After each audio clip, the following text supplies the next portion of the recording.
इंसान एक ही जीवन में कई बार जीता है और कई बार मरता है। जब इंसान का विचार, चिंतन, खान पान, बोली बानी, व्यवहार बदल जाए, जीवन शैली बदल जाए, तामसी प्रवृत्ति हो और सात्विक प्रवृत्ति हो जाए, तो समझ लो नया जीवन उसका शुरुआत हो गया। ऐसे ही एक मौलवी साहब थे, मदरसे में पढ़ाते थे और मदरसा भी गांव के बगल में ही था। अच्छी खासी तनख्वाह पाते थे, बड़े आराम से जिंदगी चल रही थी। लेकिन तनख्वाह यानी रुपया, ये माया, ये जहां भी तादाद से ज्यादा आती है तो वहां बुराई भी पैदा हो जाती है। अब मौलवी साहब को अच्छी खासी तनख्वाह मिल रही थी, ऐसे में लापरवाही आना स्वाभाविक है। अब धीरे धीरे स्थिति इनकी ये बन गई थी कि 10, सवा 10, साढ़े 10 बजे मदरसे पहुंचते थे। बच्चे इधर उधर अपना बाग में खेल रहे हैं, इनको कोई परवाह नहीं। जब पहुंचे तब मदरसा खुला, टाट पट्टी बिछी, बच्चे बैठे पढ़ाई के नाम पे माशाअल्लाह। मौलवी साहब अपना कुर्सी में लगा लेते, पैर फैला के बैठ जाते। बच्चों आ भाई, बहुत दर्द हो रहा है पैर में। और 2-4 बच्चे जुट जाते पहलवानी दिखाने। मौलवी साहब को कोई पैर दबाता, कोई सिर दबाता, कोई हाथ दबाता। दबाते दबाते आराम से मौलवी साहब उसी कुर्सी पर नींद ले लेते थे। बच्चों पढ़ो, याद करो, बस हो गया। यही पढ़ाई है। ऐसे ही चल रहा था और नतीजा क्या हुआ कि मौलवी साहब की लापरवाही से मदरसे के जितने बच्चे थे धीरे धीरे करके वो सब पढ़ाई छोड़ दिए और दूसरे मदरसे में जाके दाखिला ले लिया। आज तो क्या है, मदरसे में गिने चुने 4, 6, 10, 20 बच्चे रह गए थे। संजोग से एक दिन बादशाह की सवारी उधर से जा रही थी। बादशाह ने देखा कि तो मदरसे में कोई बच्चे ही नहीं है। मौलवी साहब आराम से कुर्सी पर बैठे हैं, न कोई पढ़ाई है न कोई लिखाई। कोई बच्चा उधर घूम रहा है, कोई उधर घूम रहा है, कोई उधर घूम रहा है। इधर कमरे में कोई बच्चा है ही नहीं। राजा साहब को बड़ा दुख हुआ कि बताइए, शाही खजाने के पैसे का इतना बड़ा दुरुपयोग। इन मौलवी साहब को अच्छी खासी तनख्वाह दी जाती है बच्चों को पढ़ाने के लिए, सुधारने के लिए, नया जीवन देने के लिए। अरे मौलवी साहब तो खुद ही नया जीवन नहीं धारण कर पाए तो बच्चों को क्या नया जीवन देंगे। राजा साहब ने विचार किया कि इनको अब हटा देना चाहिए। घर पर गए, राजा साहब ने सिपाही को कहला भेजा। सिपाही आया, मौलवी साहब को बुला ले गया। मौलवी साहब राजा साहब के सामने पेश हुए। बादशाह ने कहा कि मौलवी साहब, कल मैंने मदरसे को दूर से देखा, हमको बड़ा दुख हुआ। तुम्हारे मदरसे में कोई बच्चे ही नहीं रह गए। सुना हमने सब इधर उधर दूसरे मदरसे में चले गए, दाखिला ले लिया। मुश्किल से वहां 4, 6, 10 बच्चे कुल बच्चे हैं। तो ऐसा है, शाही खजाने पर बोझ पड़ता है, पैसे का दुरुपयोग को। अगर बच्चे ही नहीं, किसको पढ़ाओगे? रहने दो, मदरसा बंद कर दो। मौलवी साहब, ये तुम्हारी लापरवाही का नतीजा है। तुमने मेहनत नहीं किया। अगर मेहनत से बच्चों को पढ़ाते तो बच्चे क्यों जाते? तो रहने दो, तुम अब इसके योग्य नहीं हो, रहने दो, बंद कर दो।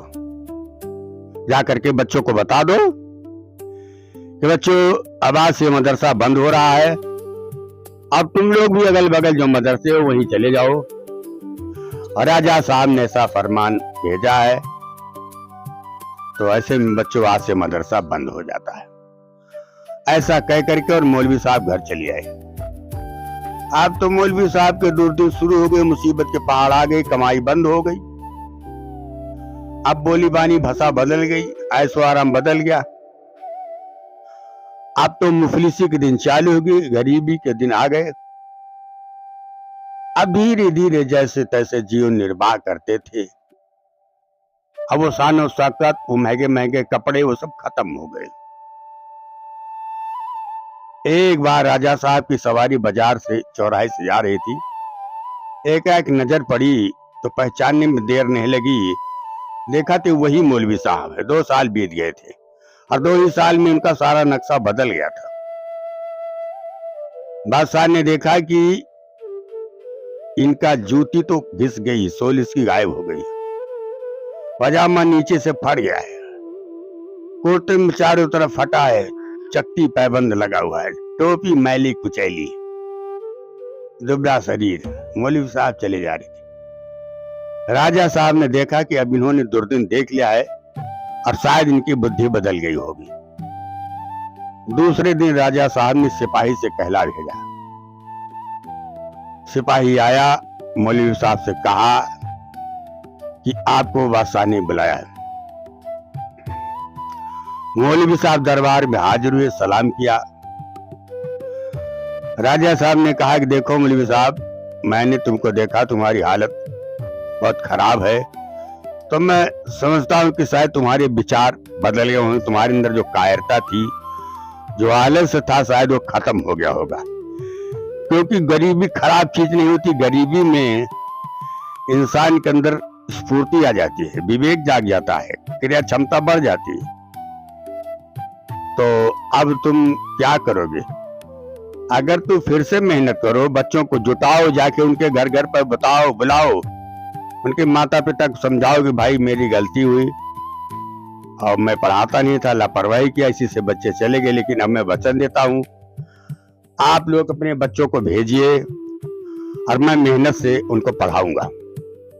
तो अगर तुम सारे बच्चों को फिर से जुटा लेते हो, बुला लेते हो, तो ठीक है, मदरसा चालू करिए, बच्चों को पढ़ाइए, मैं तनख्वाह दुपारी तुम्हारी तनख्वाह फिर से दी जाएगी। मौलवी साहब को उम्मीद जगी, तुरंत हाथ जोड़ करके सलाम किया, बोले ठीक है साहब, आज ही से मैं प्रयास चालू कर दूंगा। उसके बाद मौलवी साहब गांव गांव घर घर गए। जिन जिन बच्चों का दाखिला यहाँ था उनको सबको जानते थे, सबके घर पर गए, अपनी कमी बताई और ये भी कहा कि भाई ठीक है, आप लोग अपने बच्चों को भेजिए, दूर दूर जाना पड़ता है, लेकिन नहीं, तब जो कुछ होना था हो गया और मैं मेहनत से, ईमानदारी से, निष्ठा से, लगन से बच्चों को पढ़ाऊंगा, वचन देता हूं कोई लापरवाही नहीं होगा। फिर क्या, सब के सब बच्चे फिर मदरसे में आने लगे। अब क्या है कि सब बच्चे मदरसे में आते, पढ़ाई पहले की तरह चालू हो गई। लेकिन धीरे धीरे कुछ दिन पढ़ाई चली।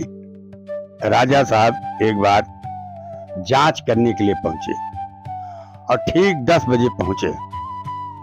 और जब ठीक 10 बजे पहुंचे तो वहां पर देखा कि ना तो मदरसा खुला है और ना मौलवी साहब है। राजा साहब खड़े रहे, देखते हैं कि कोई यहां नहीं है। राजा साहब 10 मिनट खड़े रहे, इसके बाद चले गए। तो पता लगा कि स्कूल 15 मिनट के बाद खुला। राजा साहब ने सोचा कोई 2-4 सिपाही को भेज करके फिर जानकारी किया। तो सिपाही ने भी बताया कि सरकार, वो मदरसा आज फिर 15 मिनट खुला। तो 2-3 बार जांच करने के बाद यही पता लगा कि मदरसा अक्सर जो है ये 15-20 मिनट, 12 मिनट देर से ही खुलता है। राजा साहब ने अपने जासूस को बुलाया, कहा कि जा करके जानकारी करो, ये 15 मिनट देर से क्यों स्कूल खुलता है। जासूस गया, पता लगा करके आकर के राजा साहब को बताया। बड़ा सरकार, गुस्ताखी माफ हो, मैंने जांच किया तो पाया कि ये मौलवी साहब समय से तो तैयार हो जाते, खा पी करके कपड़ा लत्ता पहन लेते हैं, लेकिन घर से निकलने के बाद दालान में दाहिनी तरफ एक कोठरी है, उस कोठरी का ताला खोलते हैं, उसके अंदर तखत के ऊपर एक छोटी सी संदूकची रखी है, फिर ये संदूकची को खोलते हैं और उस संदूकची में से एक कपड़े का बंडल, छोटा सा बंडल निकालते हैं उस बंडल को हाथ में लेकर के कुछ मालिक से दुआ करते हैं, माथे लगाते हैं, सीने लगाते हैं, चूमते हैं, फिर दुआ करते हैं। यही क्रिया करने में इनको 15 मिनट का समय लग जाता। फिर उस कपड़े की पुड़िया को उस छोटे संदूकची के अंदर बंद करते हैं, ताला मारते हैं, फिर कमरे का ताला मारते हैं, उसके बाद तब ये चलते हैं। यही क्रिया करने में इनको 15 मिनट का समय लग जाता। राजा ने विचार किया, फिर दोबारा जासूस से कहा कि एक काम करो, तुम जाकर के जानकारी करो उस कपड़े के अंदर है क्या। फिर जासूस आया। तो जासूस होता है। वो बड़े करीने से भेद का पता लगा लिया। मौलवी साहब नहीं रहे उसी समय पर जाकर के, और बड़े ढंग से उसने जानकारी करने के बाद जाकर के राजा साहब को बताया। बोला, सरकार, मैंने जो जांच किया, मुझे जो जांच में मिला, तो छोटी संदूक के अंदर जो कपड़े का बंडल रखा हुआ था, उस बंडल को मैंने ढंग से खोल करके देखा तो सरकार उसके अंदर एक टूटी फूटी जूती थी जिसकी सोल एकदम घिस गई थी पीछे की तरफ से। एक फटा पैजामा जिसका नीचे का हिस्सा फट करके गायब हो चुका है। एक मैला कुचैला कुर्ता जिसमें जगह जगह पर फटा हुआ पैबंद लगा हुआ है, और एक टोपी एकदम मैली कुचैली चिकट, सप्ताह बना करके बड़े हिसाब से रख करके एक पुड़िया बनाई गई। तो बक्से के अंदर जो बंडल था, उस बंडल में यही सामान था सरकार। अब इसका वो क्यों माथे लगाते हैं, चूमते हैं, दुआ करते हैं, इसको तो वही बता सकते हैं। बादशाह ने कहा, ठीक है, जाओ उस मौलवी से कह देना कि कल तुमको दरबार में पेश होना। सिपाही जा करके राजा साहब को बताता कि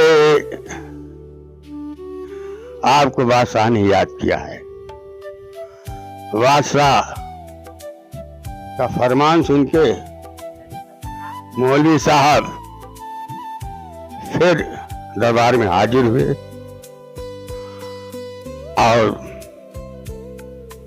बादशाह ने पूछा कि ये बताओ, मैंने पूरी तरह से जांच किया, तो जांच करने में और सारी बातें तो ठीक है, तुम ये बताओ जो कपड़े का बंडल है उसको माथे लगाते हो, सीने लगाते हो, दुआ करते हो, क्या चीज? मौलवी साहब ने बताया, सरकार वो मेरे बुरे दिन की निशानी है, मेरे कामचोरी, मेरी लापरवाही, मेरे आलस का सबूत है। ये मेरी कमियों की वजह से वो दुर्दिन मुझको देखना पड़ा, वो मेरे दुर्दिन का सबूत है, एक मिसाल है, एक नजीर है कि मैंने कामचोरी किया था, उसी का नतीजा ये हुआ था, इसी को पहन करके मैंने गुजर किया था। तो दोबारा ऐसी गलती नहीं करना होगा कि फिर इसी गति को तुमको जाना पड़े। तो सरकार में जब सुबह उसको सीने से लगा लेता हूँ, माथे से लगा लेता हूँ, तो मालिक से दरखास्त करता हूँ कि या मालिक, मेरे अंदर वो कमी, वो कमजोरी ना आने देना कि जिससे मुझे पुराना दिन याद करना पड़े। और सरकार उसमें कुछ नहीं, वो मेरे बुरे दिन की निशानी है। और जब उसको मैं याद कर लेता हूँ तो 24 घंटे का मेरा सारा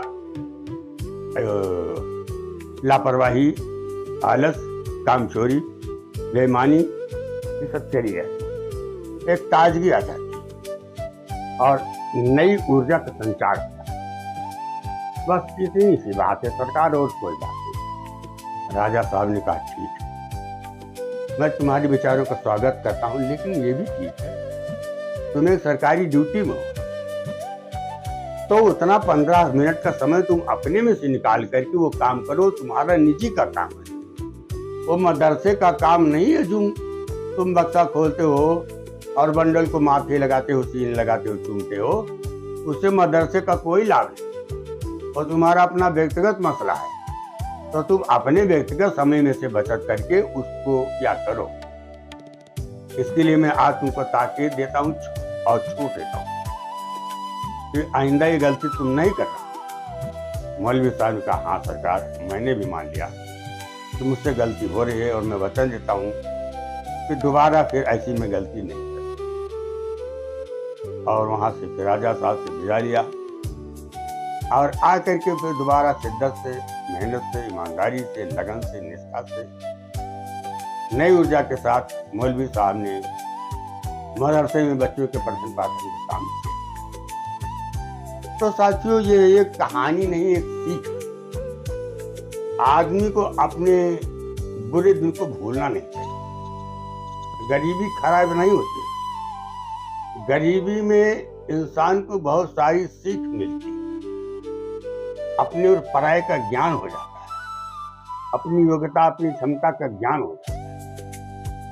तो गरीबी खराब नहीं है, खराब हमारी सोच हो जाती है।